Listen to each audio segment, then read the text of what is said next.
Olha, pessoal, aqui ao meu lado está ele, André Moreira, popular André da Royal, ou depois passou a ser chamado André da CDL. É o nosso André, querido, que está aqui com a gente hoje, empresário.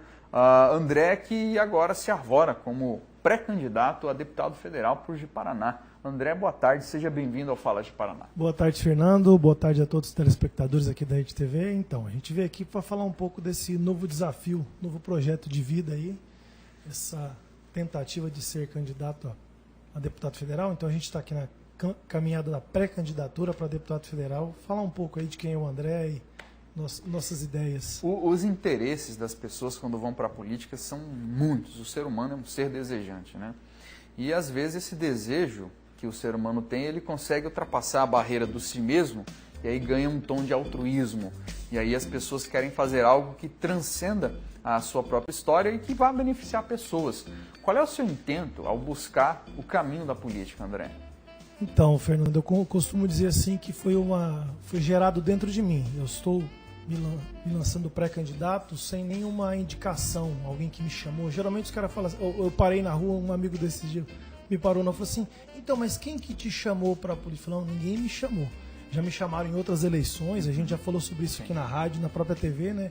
Chamaram para ser candidato a prefeito, já em 2 campanhas, já me chamaram antigamente para ser candidato a vereador, deputado na última agora, que teve em 2018, né? Eles chegaram a me mandar uma ficha de pré-candidatura para deputado federal e até ali nunca me despertou essa vontade. O que aconteceu agora, nos últimos anos? O que vem nos trazendo essa indignação com tudo que a gente está vendo? Com todos os desmandos, com todas essas burocracias, as travas que o nosso país tem, principalmente a gente que está no pequeno negócio e representando ali na CDL o pequeno empresário, a gente vê o tanto que isso trava a nossa economia, trava o desenvolvimento não só da economia, mas do próprio ser humano. E essa vontade de ajudar, fiquei aqui na CDL por 16 anos, 2 mandatos como presidente, e ali você vê toda a dificuldade do pequeno empresário, do pequeno comerciante. A gente vê a dificuldade das pessoas e a gente tenta ajudar, mas chega uma hora que trava. E trava onde?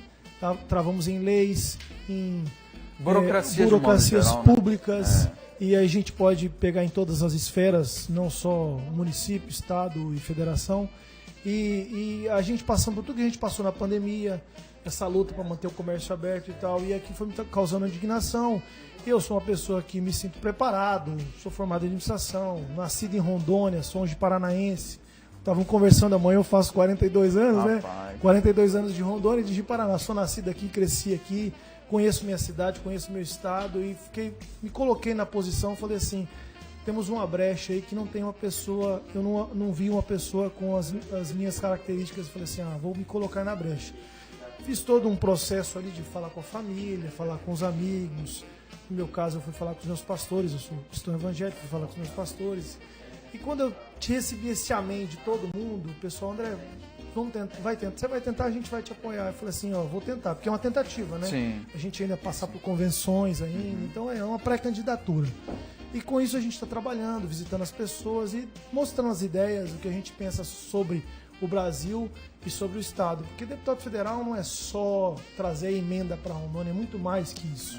Isso chega a ser quase que irrelevante, né? Porque você traz emenda, às vezes você traz uma obra que modifica a vida local daquela comunidade, mas tem uma lei em vigência ou um estamento burocrático que trava o país como um todo. E sua visão é um pouco mais ampla nesse sentido, né? Sim, a minha visão é que o deputado federal, ele hoje, a Câmara dos Deputados, o Congresso Nacional, que é Câmara e Senado, elas têm na mão o processo de como o Brasil está sendo administrado. Porque quando você analisa o cenário nacional, você vê que muitas coisas estão travadas na Câmara.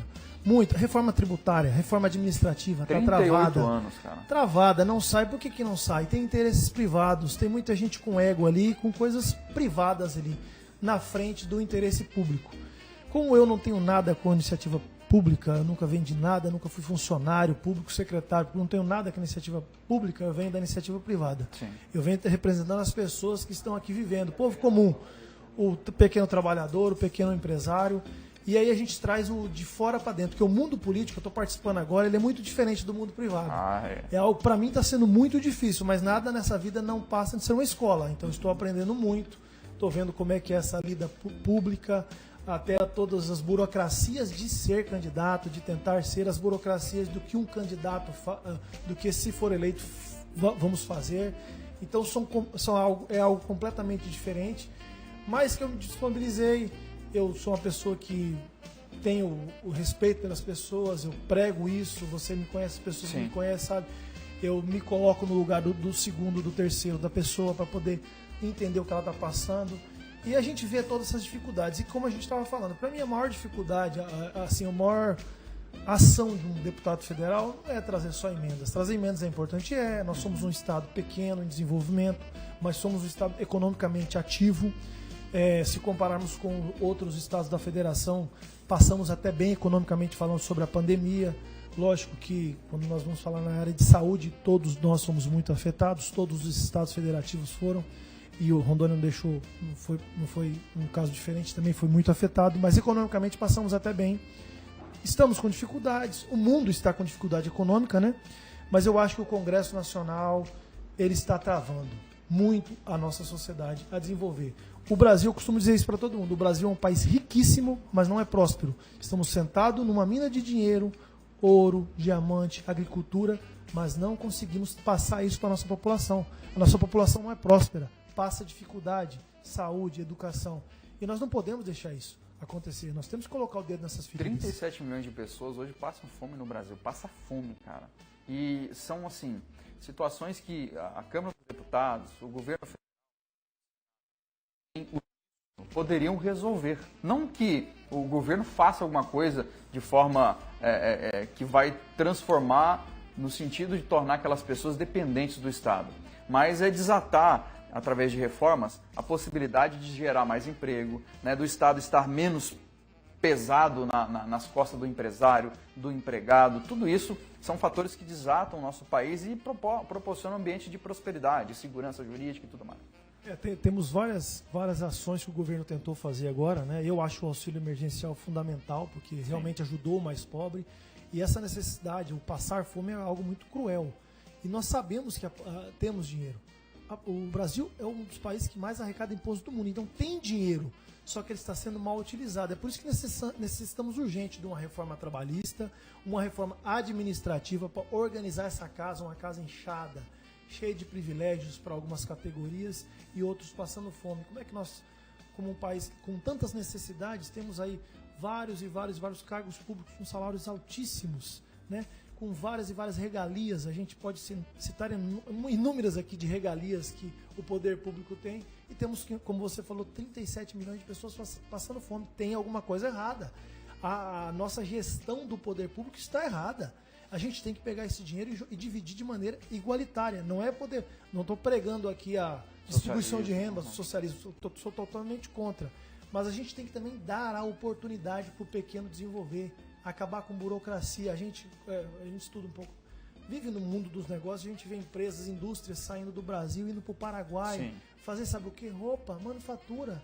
Como assim? Como que o Brasil não tem essa capacidade? Lógico que nós temos, mas a nossa burocracia, as nossas leis que travam, desincentivam e excluem, pega o empresário, que o empresário ele vai onde é que ele tem que dar menor custo para ele poder vender um melhor produto a um melhor preço. Então ele vai para o Paraguai, nosso vizinho de terra seca ali. Só que como é que o Brasil vai perder uma indústria dessa?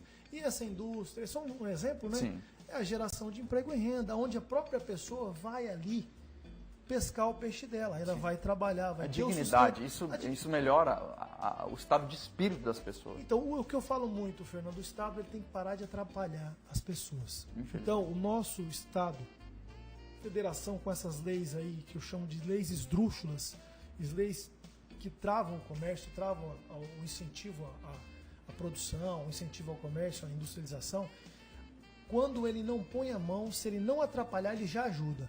Quanto mais leis, mais burocracia, mais... eu falo que é muitos alvarás. O Brasil é o país dos alvarás, tem alvará para tudo aqui. E tem que assinar tudo e reconhecer firme de tudo. Então tudo a gente precisa de alguma coisa para reconhecer.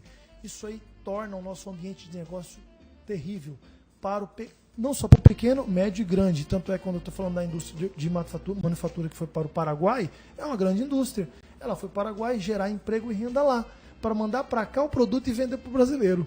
Então isso é só um exemplo que a gente tem que mudar. E eu entendo que está tudo ali, está no Congresso. Eu sinto que a gente tem um presidente que ele tenta, não faz tudo da melhor maneira possível, mas ele tenta muito e morre muito ali.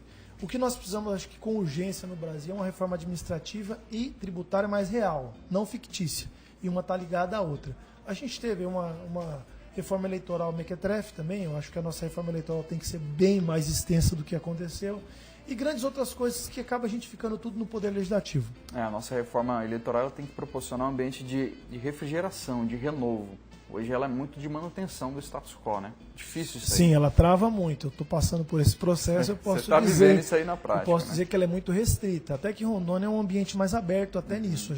Eu entendo que o nosso ambiente político é mais aberto do que outros estados. Mas eu vi exemplo de candidatos ao Senado com apoio do presidente que tiveram que trocar de estado, porque naquele estado ela não conseguiu a vaga para candidatura a Senado. Ali é travado. Olha, né? é bem travado. Então a gente sente esse corporativismo do Brasil inteiro. Eu falo que o estado de Rondônia não, é um pouco mais aberto, as pessoas dialogam, conversam. E eu tive abertura em vários partidos. Graças a Deus, sou uma abertura boa, as pessoas me conhecem, né? Tenho uma credibilidade com eles. Então eu não posso reclamar disso, mas eu sei que existe isso muito. E eu entendo que a nossa legislação eleitoral é muito travada, esse negócio de pré-campanha e campanha, tem muita coisinha ali que trava. Mas é isso, quanto à eleitoral.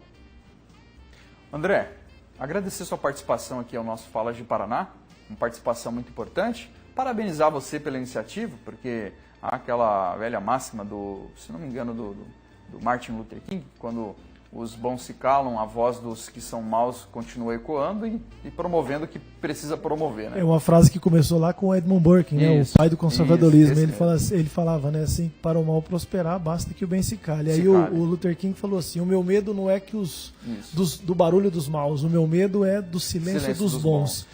Eu quero agradecer mais uma vez a você, Fernando, a equipe da Rede TV, que abriu esse espaço para a gente poder mostrar um pouco das nossas ideias, lançar aqui a nossa pré-candidatura.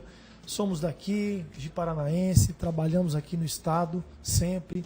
Nasci aqui, cresci aqui, me casei aqui, minhas filhas nasceram aqui. Então eu me sinto representante do nosso estado e me sinto preparado para tentar assumir essa disputa aí. Eu que agradeço mais uma vez. Boa tarde a todos. Maravilha. Obrigado, André. Olha, a gente dá sequência aqui ao nosso Fala de Paraná. Intervalo, né? A gente vai para o intervalo, já a gente volta aqui para dar sequência.